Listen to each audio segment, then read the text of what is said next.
അരിയിൽ ഷുക്കൂർ വധക്കേസിൽ P ജയരാജനും T V രാജേഷിനും നൽകിയ വിടുതൽ ഹർജി തള്ളി. കേസിൽ നിന്ന് ഒഴിവാക്കണമെന്നാവശ്യപ്പെട്ടാണ് കോടതിയെ സമീപിച്ചത്. ഇരുവർക്കുമെതിരെ CBI ചുമത്തിയത് ഗൂഢാലോചന കുറ്റമാണ്. ലീഗൽ ഡെസ്കിൽ നിന്ന് ഷപ്ന സിയാദ് ചേരുന്നുണ്ട്. കൂടുതൽ വിവരങ്ങളുമായി ഷപ്ന, ഈ വിടുതൽ ഹർജി തള്ളിക്കൊണ്ട് കോടതിയെടുത്ത നിലപാട് എന്തൊക്കെയാണ്? കോടതിയുടെ പ്രധാന നിരീക്ഷണങ്ങൾ എന്താണ്? വീണ 2012 ഫെബ്രുവരി 20 MSF പ്രവർത്തകരായ അരിയിൽ ഷുക്കൂറിനെ കൊലപ്പെടുത്തുന്നത്. MSFന്റെ പ്രാദേശിക നേതാവായ അരിയിൽ അബ്ദുൾ ഷുക്കൂർ എന്ന 24-കാരനാണ് അന്ന് കൊല്ലപ്പെടുന്നത്. ഈ കേസിൽ CPM നേതാക്കളായ P Jayarajan, T V Rajesh ഉൾപ്പെടെ 34 പേരെ പ്രതി ചേർത്തിരുന്നു. ആദ്യഘട്ടത്തിൽ പോലീസ് അന്വേഷിച്ച കേസ് പിന്നീട് CBI ഏറ്റെടുക്കുകയായിരുന്നു. CBI ഏറ്റെടുത്ത കേസിൽ കൊച്ചിയിലെ പ്രത്യേക CBI കോടതിയിലാണ് ഇപ്പോൾ പി ജയരാജനും ടി വി രാജേഷും വിടുതൽ ഹർജി നൽകുകയും കോടതി അത് തള്ളുകയും ചെയ്തത്. കൊലപാതകത്തിൽ CPM നേതാക്കളായ ഇരുവർക്കും എതിരെ തെളിവുകളുണ്ടെന്നും പ്രതികൾ ഗൂഢാലോചനയിൽ പങ്കാളിയായതിന് സാക്ഷികളുണ്ട് എന്നും പ്രോസിക്യൂഷൻ ശക്തമായി കോടതിയിൽ വാദിച്ചിരുന്നു. 28 മുതൽ 33 വരെയുള്ള പ്രതികൾ ചേർന്നാണ് ഗൂഢാലോചന നടത്തിയത് എന്ന് കുറ്റപത്രത്തിൽ തെളിവുണ്ട്. അതിനാൽ വിടുതൽ ഹർജി തള്ളണം എന്ന് ഷുക്കൂറിന്റെ മാതാവായ ആത്തിക്കയും കോടതിയിൽ ഹർജി നൽകി ആവശ്യപ്പെട്ടിരുന്നു. കൊലപാതകത്തിൽ പങ്കുണ്ടെന്നതിൽ പ്രഥമ ദൃഷ്ട്യാ തെളിവില്ലെന്ന് ചൂണ്ടിക്കാട്ടിയാണ് പി ജയരാജനും ടി വി രാജേഷും വിടുതൽ ഹർജി നൽകിയിരുന്നത്. എന്നാൽ വിടുതൽ ഹർജി നൽകിയതിനെ പ്രോസിക്യൂഷൻ എതിർക്കുകയും കൊലപാതകത്തിനായി ഗൂഢാലോചന നടന്നത് തെളിയിക്കുന്നതിനുള്ള സാക്ഷിമൊഴികൾ ഉണ്ട് എന്നും ജയരാജന്റെയും ടി വി രാജേഷിന്റെയും പങ്ക് തെളിയിക്കുന്ന ഫോൺ കോൾ രേഖകളും സാക്ഷിമൊഴികളും സാഹചര്യ തെളിവുകളും ഉണ്ട് എന്നും പ്രോസിക്യൂഷൻ കോടതിയെ അറിയിച്ചു. ഇതോടൊപ്പം തന്നെ ഷുക്കൂറിന്റെ മാതാവും ഇതേ കാര്യം തന്നെ കോടതിയെ അറിയിച്ചിരുന്നു. ഈ വാദങ്ങൾ കണക്കിലെടുത്താണ് ഇപ്പോൾ ഇരുവരോടും വിചാരണ നേരിടാൻ ഒരു നിമിഷം തുടരുക. ഇപ്പോൾ അഡ്വക്കേറ്റ് മുഹമ്മദ് ഷാ, ഷുക്കൂറിന്റെ അമ്മയുടെ അഭിഭാഷകൻ, ചേരുന്നുണ്ട് ടെലിഫോൺ ലൈനിൽ. ശ്രീ മുഹമ്മദ് ഷാ, അതായത് ഇപ്പോൾ വന്നിരിക്കുന്ന ഏറ്റവും പ്രധാനപ്പെട്ട ഒരു വാർത്തയാണ് ഈ അരിയിൽ ഷുക്കൂർ വധക്കേസിൽ പി ജയരാജനും ടി വി രാജേഷും നൽകിയ വിടുതൽ ഹർജി തള്ളി എന്നുള്ളത്. താങ്കൾ എങ്ങനെയാണ് ഈ വിധിയെ നോക്കിക്കാണുന്നത്?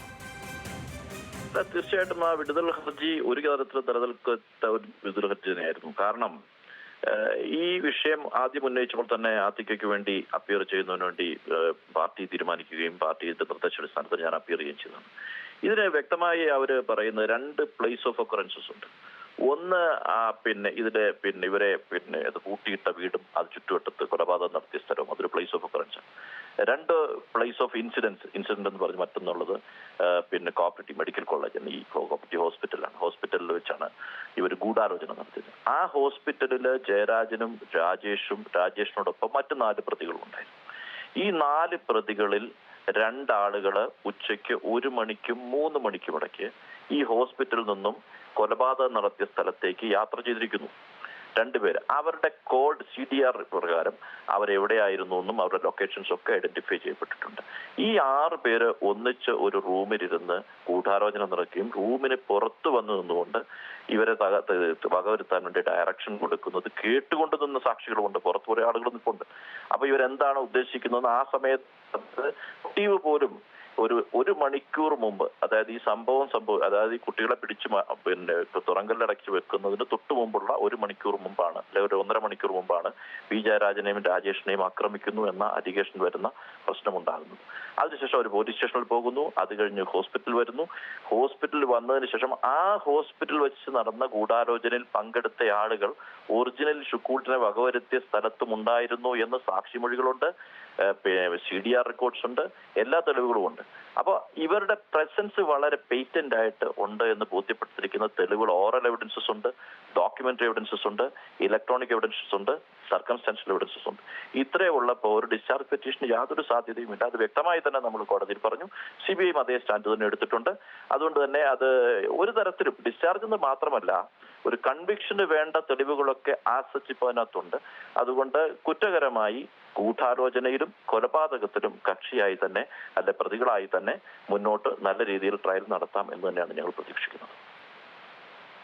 തീർച്ചയായും നന്ദി ശ്രീ അഡ്വക്കേറ്റ് മുഹമ്മദ് ഷാ ഈ ഒരു വിഷയത്തിൽ പ്രതികരിച്ചതിന്. ഷുക്കൂറിന്റെ അമ്മയുടെ അഭിഭാഷകൻ അഡ്വക്കേറ്റ് മുഹമ്മദ് ഷായാണ് ഇപ്പോൾ പ്രതികരിച്ചത്.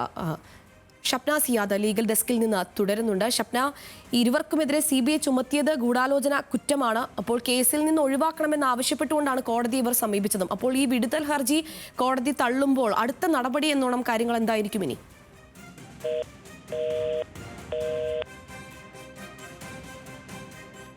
അരിയിൽ ഷുക്കൂർ വധക്കേസിൽ പി ജയരാജനും ടി.വി. രാജേഷും നൽകിയ വിടുതൽ ഹർജി കോടതി തള്ളിയിരിക്കുകയാണ്. കേസിൽ നിന്ന് ഒഴിവാക്കണമെന്ന് ആവശ്യപ്പെട്ടുകൊണ്ടാണ് ഇരുവരും കോടതിയെ സമീപിച്ചത്. CBI ചുമത്തിയത് ഗൂഢാലോചന കുറ്റമായിരുന്നു ഇരുവർക്കുമെതിരെ. 2012 ഫെബ്രുവരി 20-നാണ് MSF പ്രവർത്തകനായ ഷുക്കൂറിനെ കൊലപ്പെടുത്തിയത്. P ജയരാജനും TV. രാജേഷും നൽകിയ വിടുതൽ ഹർജി കോടതി ഇതോടെ തള്ളിയിരിക്കുകയാണ്. കേസിൽ നിന്ന് ഒഴിവാക്കണമെന്ന് ആവശ്യപ്പെട്ടുകൊണ്ടാണ് കോടതിയെ സമീപിച്ചിരുന്നത്.